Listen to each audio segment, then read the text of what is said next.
Today is Wednesday, Parashat Re'eh. Next Monday, in the Sephardic tradition, we're going to be starting the Hilkhot, which are prayers that are said early in the morning before Shachrit. And the Slichot are said during the month of Elul, and then also the days that are between Rosh Hashanah and Kippur. And these are the 40 days when Moshe Rabbeinu was in Shamayim, actually the third time, and that concluded on the day of Yom Kippur when Hashem forgave Am Yisrael and he came from the Har Sinai with the second tablets of the Torah. So these 40 days, which are the 40 days that we say Slichot, are known of special days of forgiveness and a very propitious time to do Teshuvah.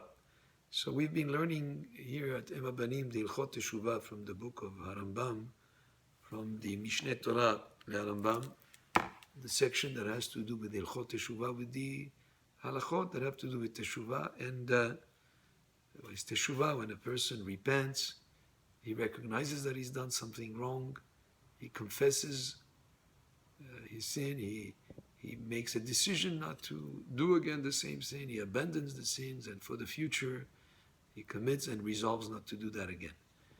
And the halakha that we learned this morning, we'll review it here.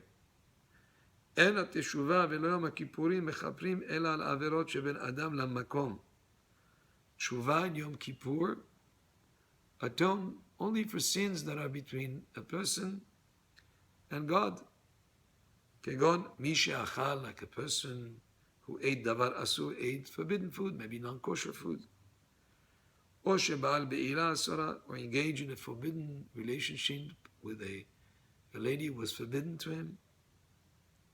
וכיוצא בהן, in similar situations, even though she agreed because she was forbidden to him, it's asur and it's something that is between him and Hashem.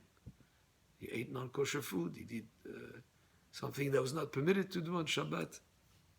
אבל עבירות שבין אדם לחברו, but sins that are between man and his fellow man.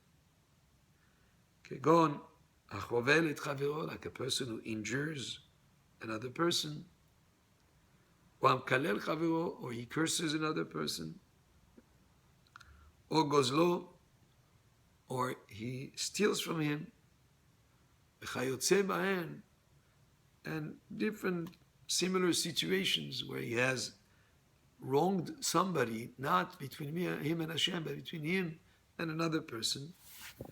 אינו נמחה לו לעולם עד שייתן לחברו מה שהוא חייב לו וירצהו. Even though a person does teshuvah, he's not going to be forgiven from Hashem, not forgiven until he makes whole the person that is injured. If he injured him, he has to make up for it. He has to pay for his injury. If he stole from him, he has to return the loss. That's the stolen object.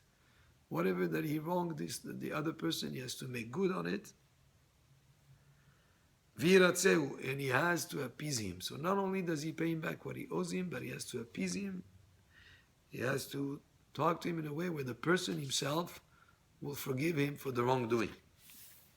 אף על פי שהחזיר לו ממון שהוא חייב לו, even though he returned the money that he owes him, צריך לרצותו ולשאול ממנו שימחה לו. He has to appease him and ask the person to forgive him.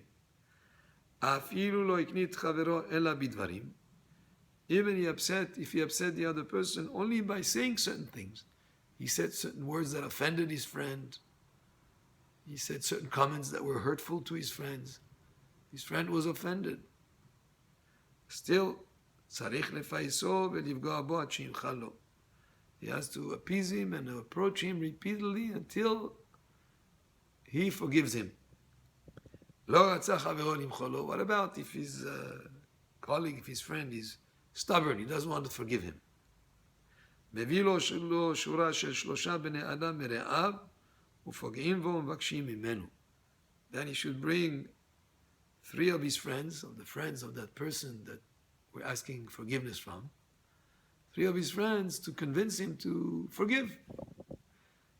And lo nitratz alahem. What if a person still doesn't want to forgive? Even 3 of his friends saying, please forgive that person already. Then he's obligated to bring him another group of 3 people, a second time, a third time.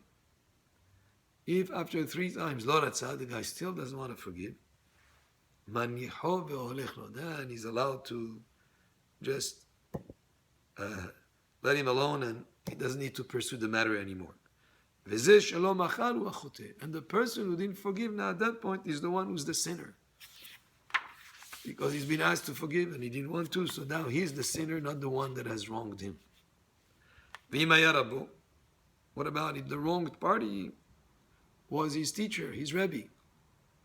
Then he's obligated to go back again and again, even 1,000 times to ask for forgiveness, until his Rabbi, until his teacher forgives him.